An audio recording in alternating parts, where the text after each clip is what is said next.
তো ধানের কাম করার কই নাই। হ্যাঁ, তুমি ধানের কাম করবার আইলি, আমার 1 মণ ধান 10 রয়ে জায়গা।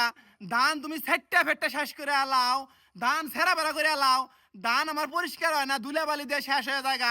তোমাকে এনে ছেদর বেদর কাম করার লাগবো না, যাই হয়ে থাকা যাও।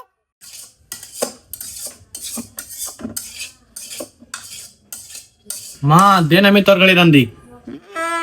হতিনের মেয়া কয় কি, তুমি তরকারি রান্ধিলে তরকারি খান যায়?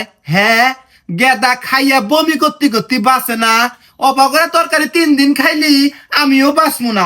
তোমার তরকারি রান্ধন লাগবো না, তুমি ঘরে যাও, হয়ে থাও গা, যাও। মা এমন করুন কে, প্রথম প্রথম আবার হবই, আস্তে আস্তে সব ঠিক হয়ে যাবো। অত না বলে এনে কাম বাপের বাড়ি থেকে হিকা হন নাগে। তোমার মাও মনে হয় তোমার বহায় বহায় খিলাইছে, কোনো কিছু হিকাই নাই। আমি যতদিন পাইসা আছি তোমার পাক ঘরে ঢুকা নাই, তোমার কোনো রান্দা নাই। মা আন্নে কি সারা জীবন বাঁচবেন? আন্নে মরে গেলে আন্নের পোলারে কেডা রান্ধে গেলেবো? তোমাকে এটা নিয়ে চিন্তা করুন লাগবো না। আমি আমার পোলারে এমন শিক্ষা দিয়ে যামু, আমি মরে গেলি ও নিজের তার নিজের রান্দা খাবার পাবো। তোমাকে এটা নিয়ে মাথা কামানোর দরকার নাই, তুমি ঘরে যাও, হয়ে থাও গা, যাও। তাইলে মা আমি তরকারি কুটে দেই। না না না না, তোমার তাও করার দরকার নাই। তুমি আলু কুটলি মনে হয় যে পেঁয়াজ কাটছো, গুস্ত কুটলি মনে হয় যে শাক কাটছো। তোমার এই সাদা বাদা কাম আমি সহ্য করা হাম না। এই ঘরের মধ্যে আইলেই পাকঘর দুনিয়ার আইলে যাইলে হয়ে জায়গা। তোমাক যা কইছি তাই করো, নইলে কিন্তু তোমার মাথা সিট খারাপ হবো, রাগ উঠে যাবো গা। দেখছি দেখি কি করে কি করে। হ্যাঁ, তোমাকে উঠেন জারু দেবার কেরা কইছে? কেরা কইছে? এত বড় সাহস তোমাকে কেরা দিছে? হ্যাঁ, এই উঠেন সারা খানে যাই রে, তুমি একখানে ময়লা পালা করে থাও।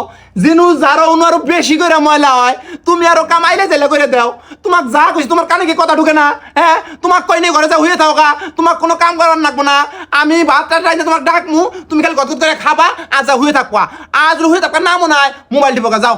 এই যুগের পোলাহান তো সব মোবাইল টিপে, তুমি মোবাইল টিপো না গে? এত কাম করার ইচ্ছা গে তোমার? ঘরে যাও। আহা, এই হতিনের মেয়ে আমাক দেহি পাগলা করব। ওরে আমি যতই কাম করবার না করি, অতি গুইরে উল্টে যায় ওই কাম করে। এই তোমারে কয়দিন কইছি কাপড় চুপুর ধন রাখবো না? এই গেদার কাপড় চুপুর ধুয়ে ধুয়ে কতগুলো কাপড় তুমি ছিঁড়ছ? তোমার হুশ আছে? কোনো হিসাব আছে?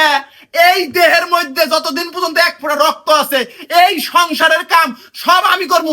এতদিন করি নাই, তোমাক কই নাই তোমার এই সংসারে কোনো কাম নাই। তুমি এই সংসারে 3 বেলা আমুর উমুর খাবা আর আমার পোলারে সঙ্গ দিবা। আমার পোলার কোন সুম কোনটা নাগে এটার দেখভাল করার জন্য তোমাকে নিয়ে আইছি। তোমার কোনো কাম নাই, ঘরের মধ্যে যাও, নইলে কিন্তু এখন হাত উঠে যাবো গা আমার, যাও। উফ, শরীরটা ম্যাচ ম্যাচ করতেছে, এ দিলে হইয়া ঘুমাই। থামো থামো, তাহলে আমি বিছনাটা গোছাই দেই। তোমার বিছনা গোছানোর দরকার নাই। মা তোমাক কি কইছে? তোমার এই সংসারে কোনো কাম নাই, আমার বিছনা আমি গুছাইয়া আমি তুই হুবার পামু। তুমি বিছনা গুছাইলি দুনিয়ার আরো আইলে যাইলে হয়ে থাকে, বালা বিছনা খারাপ হয়ে জায়গা, হুইলি পিঠে মানে গুড়া গুড়া বাজে। আর গতকালকেও তুমি বিছনা ঝাড়ু দিবে যাইয়া বিছনা চাদর ছিঁড়ে লাইছো। এবার করে যদি প্রতিদিন একটা করে চাদর ছিঁড়ো, আমার জানে তো গুলেন নাকবো, জীবন বাঁচবো। চাদর কিনতিন আমি ফকির হয়ে যামগা। তোমার গোছান নাকবো না, আমি গুছাই আমি হই। তুমি যা করতেছো তাই করো, আজ না করো আমার বুকলে হয়ে থাকো।